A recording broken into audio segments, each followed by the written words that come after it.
Depois de esconder por 16 anos a existência da mais poderosa entidade política latino-americana, a mídia chique deste país, vencida pela irrefriável divulgação dos fatos na internet, trata agora de disfarçar, como pode, o mais torpe e criminoso vexame jornalístico de todos os tempos. O expediente que usa para isso é ainda mais depravado: caluniar, difamar, sujar a reputação daqueles poucos que honraram os deveres do jornalismo enquanto ela não se ocupava senão de prostituir-se, vendendo silêncio em troca de verbas estatais de propaganda. Envergonhada de si mesma, ela não tem nem a dignidade de citar nominalmente essas honrosas exceções. Designa-as impessoalmente, fingindo superioridade, mediante pejorativos genéricos. O mais comum é radicais de direita. Encontro de novo no artigo Os Limites de uma Onda Esquerdista, assinado por César Felício no jornal Valor no último dia 12. O autor é uma nulidade absoluta, e eu jamais comentaria uma só linha da sua fabricação se as nulidades não se tivessem tornado, no jornalismo de ocultação, os profissionais mais necessários e bem cotados. Por favor, não me acusem de caçar mosquitos. Compreendam o meu drama. Nas presentes circunstâncias, a recusa de falar de nulidades me deixaria totalmente desprovido de material nacional para esta coluna. A primeira coisa que tenho a dizer a esse moleque é bem simples: radical de direita é avó. Antigamente chamava-se por esse qualificativo sujeito que advogasse a matança sistemática de comunistas como os comunistas advogam e praticam a matança sistemática de populações inteiras. Hoje em dia, para ser carimbado como tal, basta você ser contra o aborto ou o casamento gay. Basta você achar que o Foro de São Paulo existe e é perigoso. Basta você fazer as contas e notar que centenas de prisioneiros morreram de tortura na Guantánamo cubana e nenhum na americana. Basta você apelar à matemática elementar e concluir que a guerra do Iraque matou muito menos gente do que o regime de Saddam Hussein sob os olhos complacentes da ONU. Se você incorre em qualquer desses pecados mortais, lá vem o rótulo infamante grudar-se na sua pessoa indelevelmente, como marca de escravo fujão ou ferrete de gado. E não vem por via de nenhum jornaleco de partido, de nenhum panfleto petista. Vem pela Folha de São Paulo, pelo Globo, pelo Estadão, pelo Jornal Valor, os órgãos da burguesia reacionária, segundo o site oficial do PT.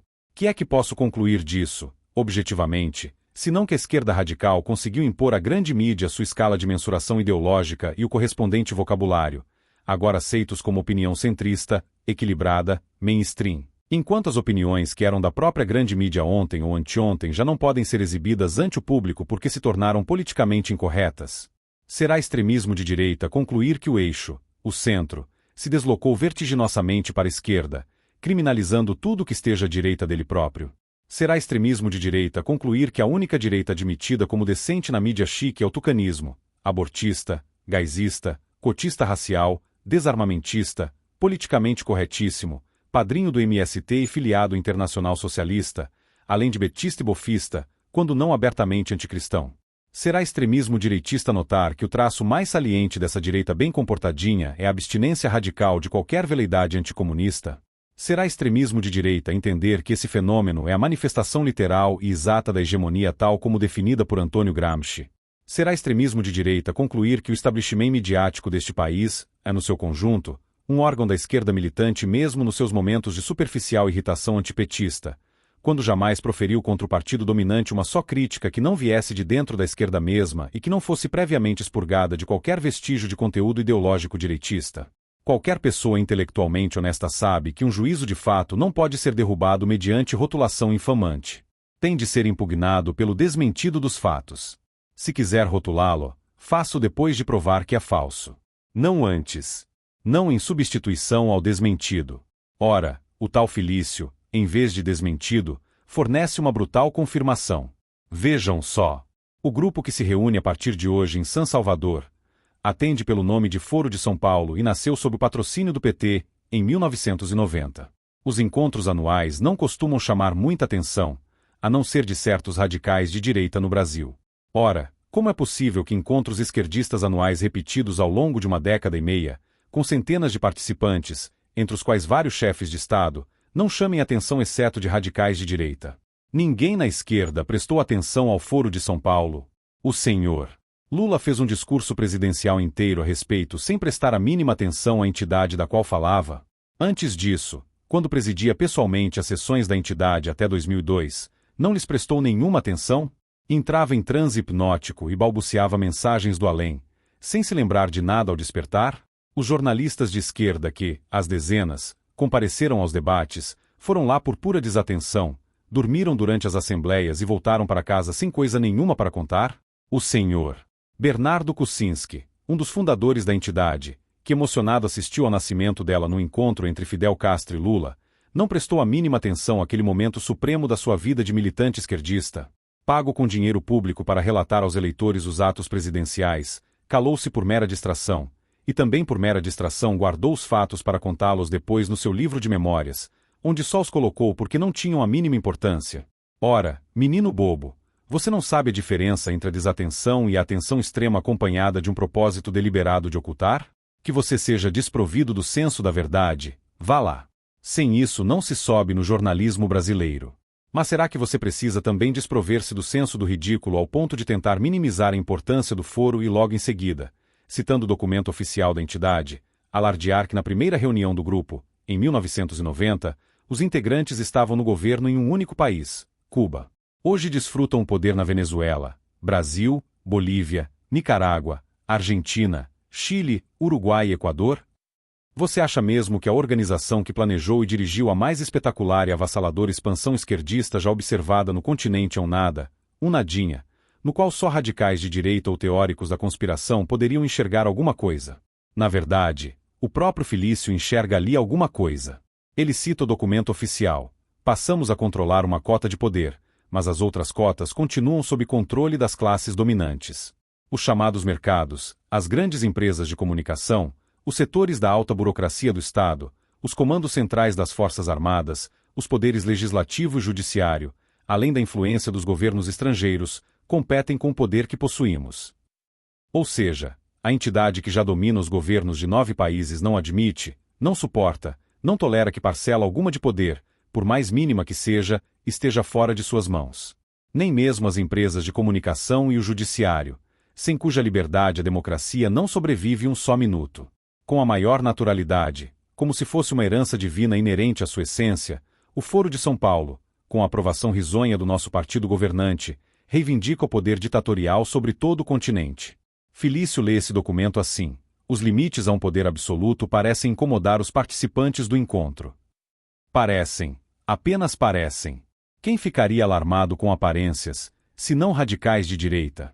Afinal, eles vivem enxergando comunistas embaixo da cama, não é mesmo? Para tranquilizar a população, Felício trata de lhe mostrar que no foro não há socialismo nenhum, apenas o bom e velho populismo nacionalista, tão difamado pelos agentes do imperialismo. O mesmo discurso estava presente na oposição a Perón e a Getúlio nos anos 40 e 50. Reapareceu, quase igual, no tipo de ataque recebido ano passado por López Obrador no México e Evo Morales na Bolívia. A circunstância de que, ludibriados por milhares de Felícios, até membros da oposição temam dar nome aos bois, preferindo falar de populismo em vez de comunismo, é usada como prova de que o Foro não é uma organização comunista. O fato é que as ideias e as pessoas dos velhos populistas jamais aparecem citadas nos documentos do Foro como exemplos a ser imitados. Ao contrário, os apelos à tradição revolucionária comunista ressurgem a cada linha, com todos os seus heróis e símbolos, com todos os cacoetes linguísticos medonhos do jargão marxista-leninista mais típico e obstinado, acompanhados da declaração explícita, infindavelmente repetida, de que a meta é o socialismo. Mas, de certo, todos os participantes do Foro, todos aqueles tarimbados militantes revolucionários treinados em Cuba, na China e na antiga URSS, estão equivocados quanto à sua própria ideologia e metas. Eles apenas pensam que são comunistas, socialistas, marxistas. Felício é quem, penetrando com seus olhos de raios-x no fundo das almas deles, sabe que não são nada disso. São getulistas que se ignoram. A prova, ele não se recusa a fornecê-la. É esta.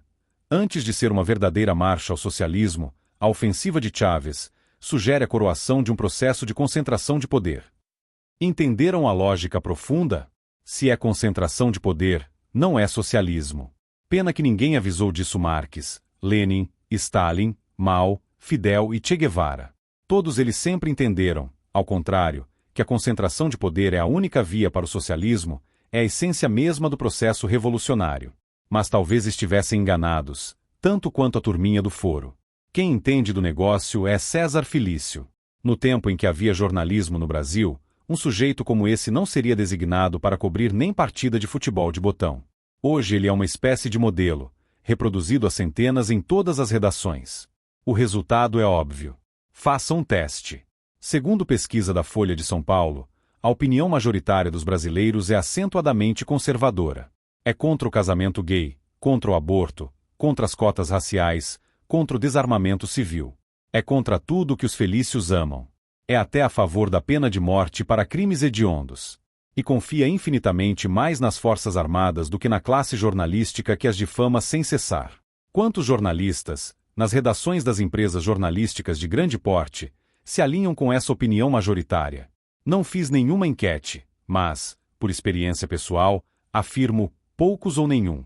A leitura diária dos jornais confirma isso da maneira mais patente. A opinião pública brasileira não é refletida nem representada pela grande mídia. Não tem direito à voz, a não ser por exceção raríssima concedida a algum colaborador ocasional só para depois ser exibida como exemplo de aberração extremista, felizmente compensada pela pletora de articulistas serenos, normais e equilibrados que igualam George W. Bush a Hitler e Abu Ghraib a Auschwitz. A ideia mesma de que uma mídia só pode ser equilibrada quando reflete proporcionalmente a divisão das correntes de opinião no país já desapareceu por completo da memória nacional. O simples ato de enunciá-la tornou-se prova de direitismo radical. Resultado: a elite microscópica de tagarelas esquerdistas que domina as redações, não mais de 2.000 pessoas, se permite tomar a sua própria opinião como medida da normalidade humana, condenando como patológicas e virtualmente criminosas as preferências gerais da nação.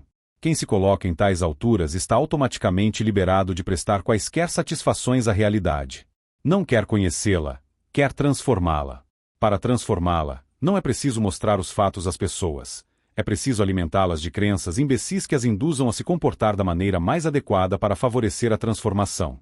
Da classe empresarial que lê o jornal Valor, que é que se espera? Que permaneça idiotizada e passiva, embriagada de falsa segurança, incapaz de mobilizar-se em tempo para se opor à onda revolucionária que vai submergindo o continente. Foi para isso que os felícios lhe negaram por 16 anos o conhecimento do Foro de São Paulo. É para isso que, hoje, não podendo mais levar adiante a Operação Sumiço, apelam à Operação Anestesia, chamando-a, cinicamente, de jornalismo.